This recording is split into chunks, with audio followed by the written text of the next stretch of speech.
On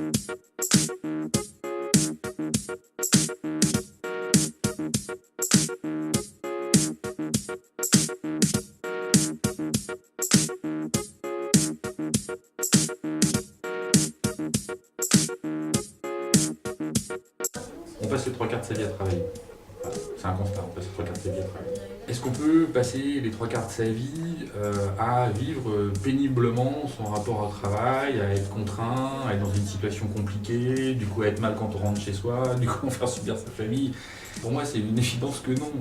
Peut-être parce que je suis pas sûr de ce qu'il y a après. Donc dans le doute, en fait, là, j'ai envie que les 3/4 de ma vie, ça se passe bien. Donc, partant de ce principe-là, puisque je manage cette boîte, c'est-à-dire que si j'ai envie que ça se passe bien, il faut que ça se passe bien pour tout le monde autour de moi, sinon ça se passe mal pour moi.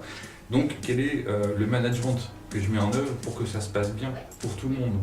Pour qu'on ait tous le même rapport au travail, qui est un rapport à la vie. En fait, on passe les 3/4 de sa vie à bosser, il faut que ce soit un rapport au travail qui soit un facteur d'épanouissement, un facteur d'évolution, un facteur de projet, un facteur d'envie partagée. Enfin, il faut que ce soit ça. Après, on a une entreprise, des compétences, un marché, enfin oui, en fait, un cadre dans lequel on joue. Mais la façon de jouer dans ce cadre, la façon en fait, qu'on a de fabriquer, de faire, ça nous regarde.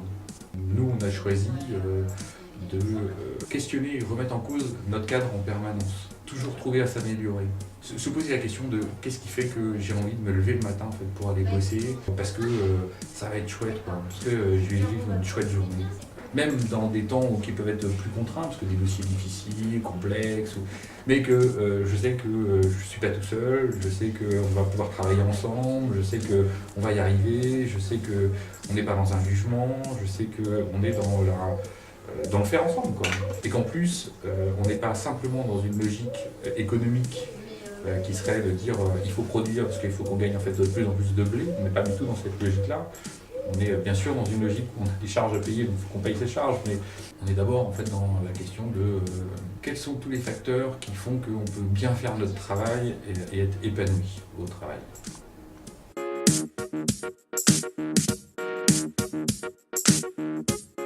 Scopic, c'est une entreprise qui est dans sa 12e année. C'est une entreprise qui a été construite en scope. On a dès l'origine créé en scope. Donc déjà c'est fort de sens pour nous, c'est-à-dire que c'est des valeurs évidemment, mais c'est l'envie de travailler ensemble, l'envie de partager une aventure commune, d'avancer ensemble. Évidemment c'est l'aventure d'une entreprise, donc dans une entreprise il y a des évolutions, des parcours personnels, des envies, y compris professionnelles, enfin il y a plein de choses qui bougent en fait, dans une entreprise. C'est une aventure, mais du coup c'est un espace des possibles. Chez Scopic, on a la capacité à inventer la boîte qui nous convient et à la questionner. Donc je crois que ça fait 12 ans qu'on le fait. Même si notre socle, c'est la scope, donc ça veut dire déjà une conception de l'outil de travail. On décide ensemble de la façon qu'on va mettre en œuvre en fait, pour atteindre des objectifs. Si on a des bénéfices, si l'entreprise réalise des bénéfices, partagés équitablement entre l'ensemble des salariés. Tous les salariés ont vocation à devenir associés de cette scope. Et quelle que soit la part de capital détenu, un homme égale une voix.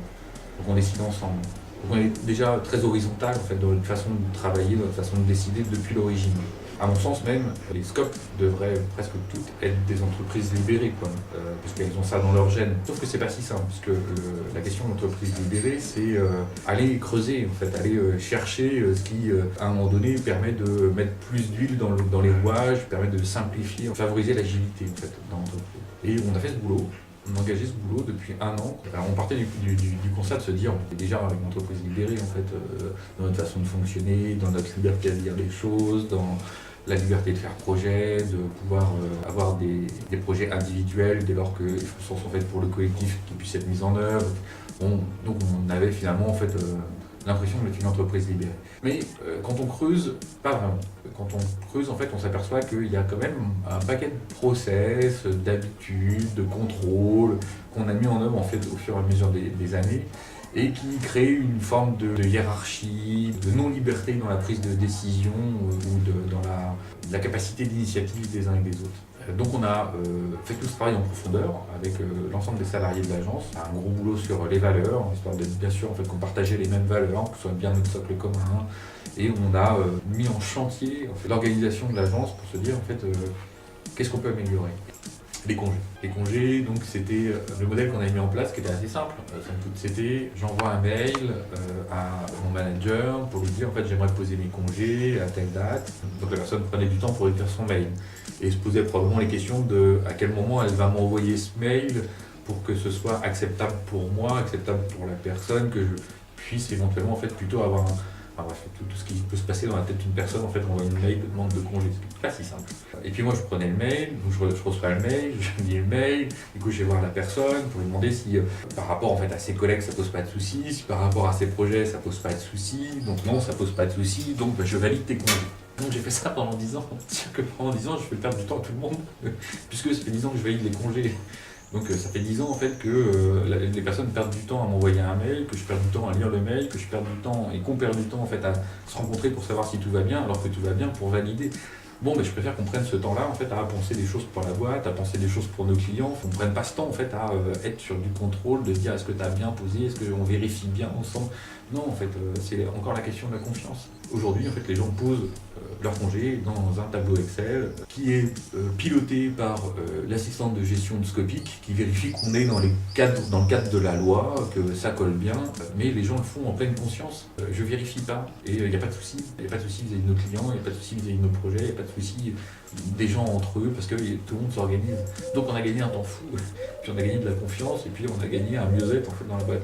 Et finalement, on s'aperçoit qu'à agir en fait sur plein de petits leviers en fait de ce type, on change fondamentalement l'ambiance, la façon dont on travaille, les choses qu'on peut se permettre, on favorise l'émergence d'idées, on favorise l'agilité. On a fait la même chose sur la question du télétravail, on a fait la même chose sur la question des locaux. On s'est posé la question ensemble de est-ce que nos bureaux nous vont, est-ce qu'ils nous conviennent, est-ce qu'on peut les améliorer, qu'est-ce qu'on peut changer.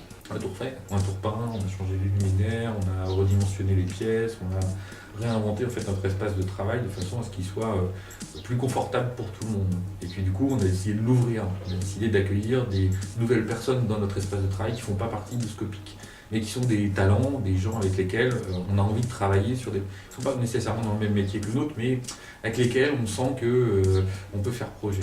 C'est un peu concrétiser l'histoire de personnes qui se rencontrent à un moment donné dans une soirée et qui disent si on bossait pas loin, à côté, on pourrait faire des trucs de fou ensemble. Bon bah voilà, on a créé l'espace qui permet à ces gens-là de venir pour qu'on puisse faire des trucs de fou ensemble. Donc on est super content de ça.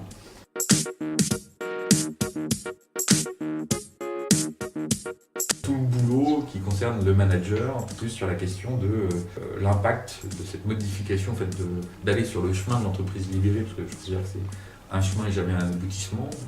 Ça se travaille tout le temps, mais du coup ça impacte vraiment le manager, le directeur, le décisionnaire final. Parce que, par exemple, j'ai perdu ma place de parking. J'avais ma place de parking. J'ai la place de parking devant les bureaux, c'était ma place de parking, son directeur. Et j'ai perdu ma place de parking. Bon, je m'en fous. Mais c'était drôle de se rendre compte de finalement, c'est quoi, pourquoi moi j'ai ce petit avantage d'avoir ma place de parking, que je viens garer ma voiture, et pourquoi les gens avec lesquels je bosse, eux, ils n'ont pas leur petite place de parking parce qu'ils sont pas cadres, parce qu'ils se déplacent moins, parce qu'ils sont pas directeurs, parce que pourquoi en fait. Donc voilà, on a résolu en fait cette question en se disant, je l'ai résolu tout seul d'ailleurs, en me disant j'ai pas de place de parking en fait. Cette place, elle sert à mettre un parking à vélo, parce que finalement l'usage le plus courant de déplacement dans cette entreprise c'est le vélo. Alors mettons un parking à vélo, sécurisons cette possibilité en fait de venir à vélo, et du coup je viens à vélo, je me suis acheté un vélo. Donc ça fait bouger les gens en fait, je crois, individuellement, tous, quel que soit l'endroit auquel ils sont, et ça fait beaucoup évoluer une boîte de se poser ces questions fondamentales de comment on travaille ensemble, qu'est-ce qui fait qu'on peut prendre plaisir à travailler ensemble, quels sont les leviers sur lesquels on peut agir, qui nous permettent d'améliorer nos conditions de travail, qui nous permettent d'avoir envie et de faire projet, quoi, et que ce soit possible. Il y a beaucoup dans ce travail-là, en permanence. Ça nous amène à travailler avec plein de monde d'ailleurs, parce que la vision de l'entreprise, c'est pas de l'autocentrisme, c'est-à-dire que c'est pas de se dire on est les meilleurs, ou attention aux concurrents, ou faut qu'on prenne des parts de marché, ou non en fait, même si j'ai fait 2 films, donc je vois bien en fait de quoi il s'agit à peu près, en termes de parts de marché, en termes d'économie, en termes de tableau de bord, mais on n'est pas là-dedans en fait, on est dans qu'est-ce qui fait qu'on prend du plaisir à bosser, qu'est-ce qui fait que les projets sur lesquels on est en fait nous éclatent, quels sont les besoins en formation qui permettent permettent à chacun d'évoluer, qui permettent à chacun d'acquérir de nouvelles compétences, qui fassent qu'on est plus à l'aise en fait pour travailler ensemble. Comment on peut faire pour bosser avec d'autres qui ne font pas partie de notre entreprise, mais qui sont d'autres entreprises, qui sont concurrentes ou pas, qui sont d'autres acteurs, mais comment ensemble on peut monter des projets, parce qu'on est plus fort ensemble, que tout seul, on ne peut pas tout, quoi. Et c'est un peu l'histoire de la ville de Skopje. C'est cette capacité finalement à connecter des individus, des entreprises, pour ensemble faire projet. Et se poser la question de comment ensemble on peut participer un peu plus largement à changer la société, quoi, à participer à en tout cas. Et nous, ce qui nous anime, c'est la question de la fabrique de la ville, c'est comment nous, en tant qu'acteurs privés, on peut participer à cette fabrique de la ville. Et bah oui, forcément, quand on réfléchit à plusieurs structures, quand on peut mettre plein de monde autour de la table, que ce soit des individus issus de plein d'endroits, hein, que ce soit des artistes, des entrepreneurs, des patrons de grandes boîtes, des élus, des techniciens.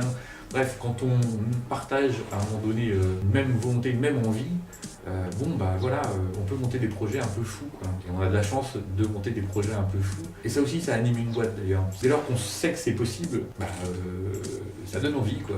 Je crois que ça donne juste envie.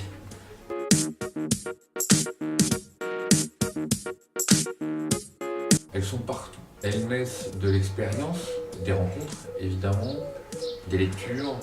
Je me souviens d'un bouquin, par exemple, qui a été écrit par un ancien préfet qui s'appelle Curcubita, qui est au Brésil, et qui avait une approche, lui en tant que préfet, une approche sensible de la ville. C'est-à-dire qu'il n'avait pas les moyens de travailler à la transformation de sa ville dans sa globalité. Et pourtant, c'était nécessaire de le faire. Et ce qu'il a fait, c'est qu'il a pris une carte et il a travaillé un peu à la façon d'acupuncture, c'est-à-dire qu'il a fait de l'acupuncture urbaine. C'est-à-dire qu'il s'est dit, je vais placer des points, des aiguilles, quoi, là où je pense qu'il faut agir sur le territoire pour pouvoir redonner vie au territoire, pour pouvoir en fait irriguer, recréer en fait de la vie à l'échelle du territoire. Alors ça c'est peut-être pas beaucoup, mais pour moi en fait c'est des choses très inspirantes, c'est-à-dire de se dire c'est une démarche nouvelle, c'est une nouvelle façon de travailler à l'échelle d'un territoire pour bouger la ville, quoi, pour transformer la ville. Et c'est plein de choses comme ça, c'est celle-là, mais c'est la lecture d'Isaac Getz, ou Brian McCartney, ou des rencontres, d'autres expériences menées sur d'autres territoires. Je pense à Darwin à Bordeaux, qui sont encore des expériences différentes, ou les ruches, ou enfin il y a plein de choses inspirantes, en fait. Pas une en particulier qui ressort, mais puis des expériences en fait, des uns et des autres, quoi. Je pense à Chronoflex, je pense à d'autres boîtes en fait, qui se sont engagées sur ce chemin d'entreprise libérée et qu'on rencontre, quoi. Parce que nous on aime aller rencontrer les gens pour savoir comment ça s'est passé en vrai, au-delà de ce qui est raconté par les autres, donc forcément on a ces échanges-là. C'est déjà quelque chose qu'on a mis en place chez Skopje. Un lundi, une fois tous les 15 jours, on reçoit quelqu'un de 11h à 14h, quand on déjeune avec lui. Et c'est quelqu'un qui nous fait un retour d'expérience sur son expérience à lui, de quelque chose de réussi ou de quelque chose raté, un échec ou une réussite. Et c'est une façon de ne pas rester centré en fait, sur son activité, sur sa façon de voir les choses, mais de pouvoir rencontrer de nouvelles personnes et puis d'avoir un nouveau point de vue, en fait, un éclairage. Et du coup, on a reçu comme ça des gens de Chronoflex ou d'autres en fait, sur d'autres sujets. Et du coup, forcément, ça nous éclaire sur nous, où on en est, où en sont les autres, sur la façon qu'ils ont eu de mettre ça en œuvre ou de travailler en fait, des questions précises, des problématiques. On met en vis-à-vis en fait, nous, de notre approche, de notre façon de travailler les choses et ça nous permet d'avancer.